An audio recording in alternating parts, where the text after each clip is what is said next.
What's going on, bro? Not much, man. What's your name for the people who don't know? This is Joshua Galloway, aka the Creative Gent, aka the Creative Gentleman. So we just had a little blunder with the camera and everything. Yeah. But I asked you it's a decent question, one of my decent questions of the day. And that is how you feel about the term creatives. Because I feel like it's overused, but what you think? It's very much overused. People that are not creative or haven't discovered that aspect of themselves, it's a journey, right? So I've been on that journey for 10 years, and it's just you learn how to seep this thing into your DNA, and you find yourself doing things, photographing without a camera, seeing things without the camera up to your eye, to designing without being in front of Adobe. It's like it's instincts that you have, what I'm saying? And I feel like people are labeling themselves as such before they've even really went on that journey. Absolutely. So people are just calling themselves that and like, well, I'll figure it out later. And I'm like, nah, you got to earn that. So to me, you have to earn that title, and a lot of people aren't earning it. They're just giving it to themselves. So I'm like, do you feel like, because you've seen this journey change and grow and adjust, do you feel like now people are taking shortcuts to get into this creative space as photographers? yes, very much so, man. If I had $20 for every time someone told me that they wanted to be an influencer, they realize how hard it is, or they wanted to be something else, or they want to, hey, I want to be a blogger. What kind of camera should I buy? You give them recommendations, and then they can't figure out how to monetize that after the first 30 days. So then they end up taking pictures, and they try to start getting into our lane.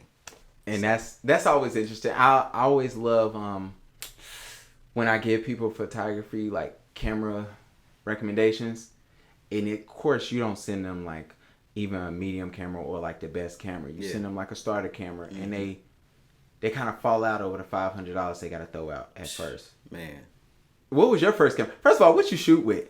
I'm shooting with the D750 right now, full frame with the trash.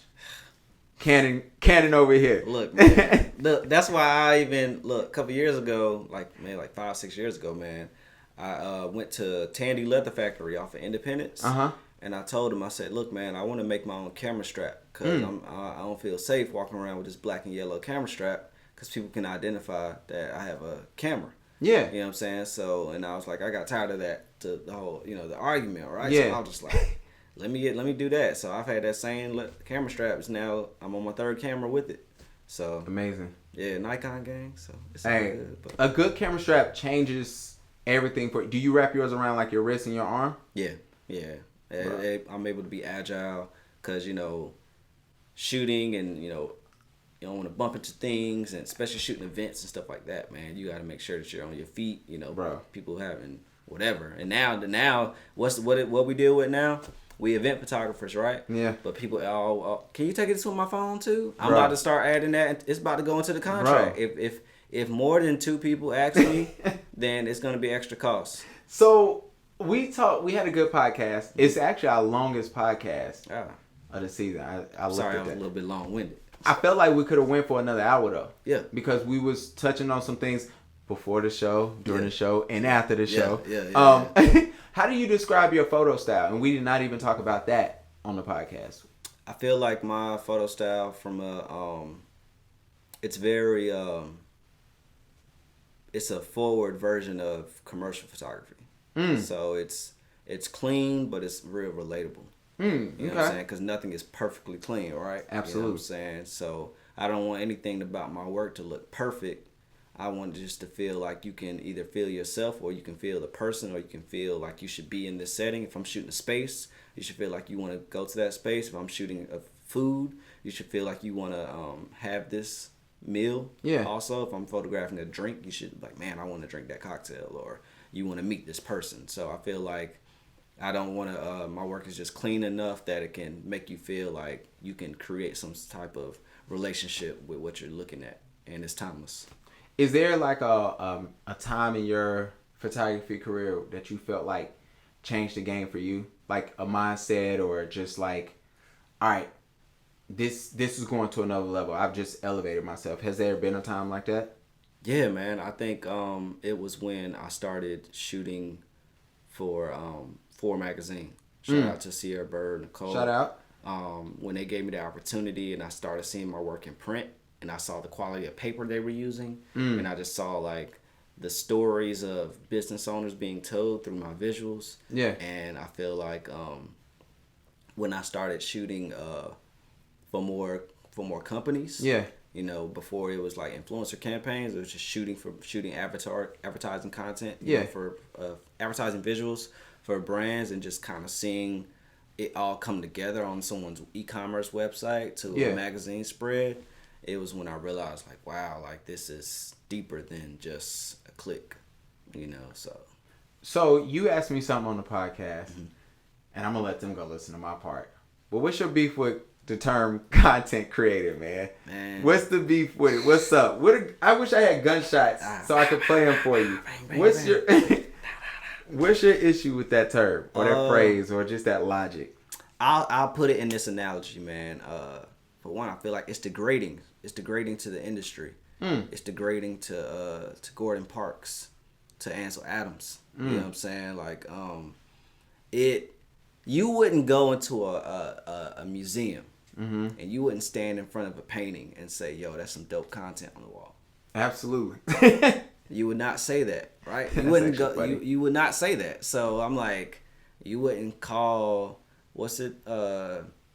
Michelangelo's. You know what I'm saying? Any the Sistine Chapel. Yeah. You know what I'm saying? Or any of those great amazing things that existed. Yeah. You would not call that content. Yeah. That is a painting. That's a sculpture. Yeah. That's a photograph. Yeah. Just call it a fucking photograph. Absolutely. And just keep it moving. Yeah. You know, if that's a video, that's a video. That's a video. That's a commercial. That's a documentary. That's a film. That's a movie. You don't go to the movies, yo, we're going to see this new content. You're going to say, I'm going to see the new Avengers movie, right? Absolutely. Not the Avengers content. So why can, you don't call, yo, Beyonce just dropped some new content. No. Nah, you say Beyonce just dropped a new album.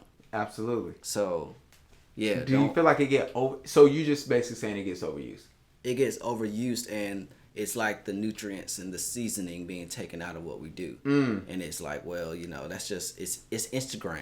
Yeah. You know what I'm saying? I'm like, wait, Instagram is still a whole business. There's a business model behind Instagram. Absolutely. Facebook wouldn't have bought it if that wasn't the case. Absolutely. And just to say content, you know what I'm saying? Like Gary Vee and them cats, like to say that all over and again, it doesn't teach anything to anyone. Consistency, me telling you to be consistent in your craft, is not the same as telling someone, well, just create content. Nah, man, you got to learn. I'll say this real quick too, and it goes with that. Like, learn before you profit. That's where everybody keeps making the mistakes. People buy a camera and they be like, yo, so what my pricing should be. I'm like, bro, you don't know.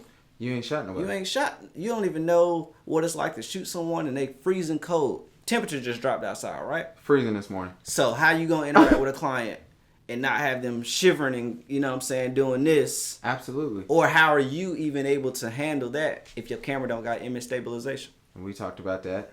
So, we walked around the city at like 12 o'clock at night years ago. Yep. You know what I'm saying? To train our bodies on how to react in the code to shoot with clients. You cannot be up there fiddling with your camera and trying to figure shit out while the client is in front of you. That's why you go on photo walks. Yeah. To train yourself. I used to photograph my Funko Pop characters, Batmans and Deadpool. Bro, I've gotten booked for like weddings. Yeah. Because I've shot Batman uptown at the Mint Museum.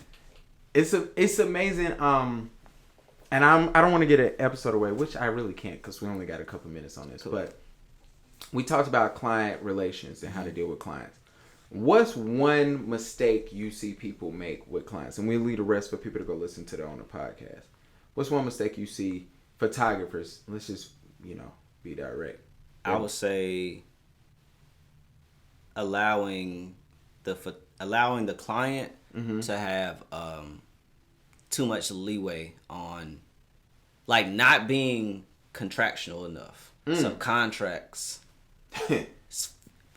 as most photographers be fearful of contracts. Absolutely. So they be like, oh man, I don't want to intimidate my clients. Yeah. So then when your images get posted on Instagram and they taking a screenshot of the Dropbox link versus downloading it and get the high resolution, or they throwing a filter on it. Yep. You know what I'm saying? Or You ain't got no standing. Like nothing. So you don't have nothing, no foundational ground. You know what I'm saying? No stipulations. And we have stipulations every day in life. You cannot make a left on red. Yeah. You know what I'm saying? You can't run a red light. If you do, here's the penalty. There's penalties and there's rules for everything in life. But we just be like, oh, well, we know we so creative. We just want to take these pictures. Yeah. And when you don't set rules, that's when, your work is being disgraced and you're not seeing your credit, you know what I'm saying, and you're not getting paid and all this stuff. And then we wondering like, man, why isn't it working? It's like, well, you just wanted to respond to that DM so quickly. And I say this because I have been there. I still do. I slip into it sometimes now. You got to catch yourself. You got to catch yourself and slow down. Like, that's why we were talking about earlier, like, programs like CRM systems, Dubsado and stuff like that, Equity Scheduler, built into Squarespace. Like, nah, a whole process. Like, if our laptops break, it's a whole process we got to go through to go to the Genius Bar, right? Yeah. We got to have that same type of energy when people are booking our services. So, last thing, man. Mm-hmm. We've been knowing each other for, I guess, damn near 10 years now. Yeah.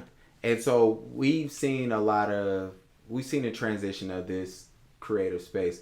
What's your idea on the space now? And I'm speaking of photography, photographers, and just where this whole industry is going and where it's at. And let's speak directly to Charlotte because that's where we're at. What is your feelings on it now? It's a little scary, man.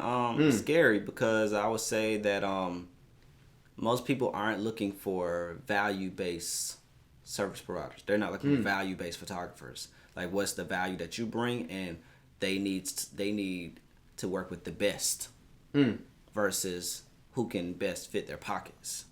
Okay. Or the person who's the flashiest. Yeah. You know what I'm saying? Like, there are cats who, shoot like more so boudoir, bare. You know what I'm saying?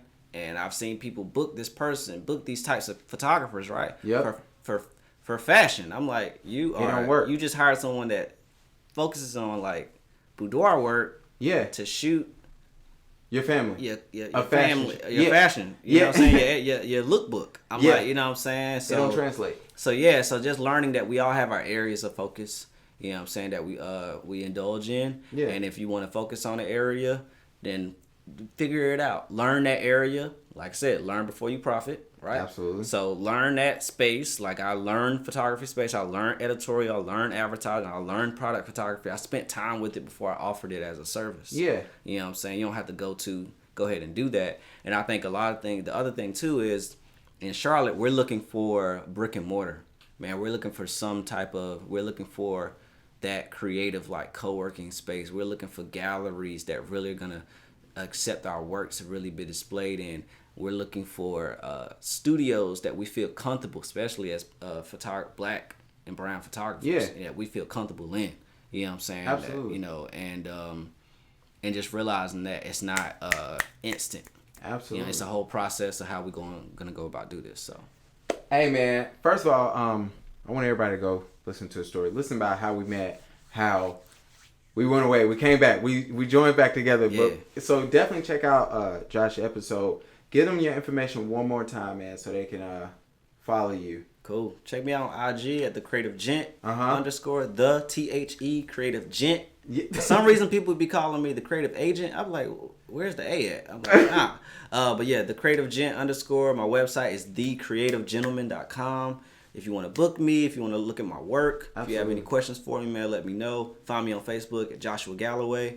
But yeah, man, just thank you for letting me, express myself. Because a lot of times we don't get to do this. And Absolutely. So yeah, man. Bro, thank you, man. We'll holler at y'all. Cool.